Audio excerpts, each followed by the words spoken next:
Good day! The verse of the day is found in the book of Psalms.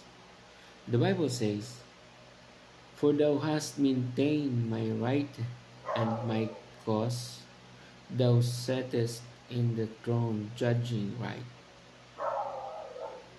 The verse is declaration of praise and confidence in God's justice. Four things.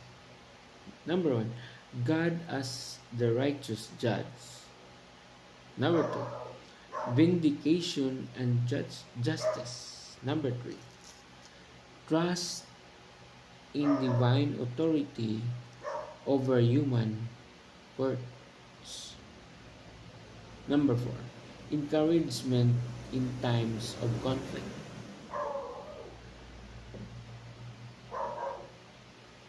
The verse encourages faith in God's justice even when immediate circumstances are unjust.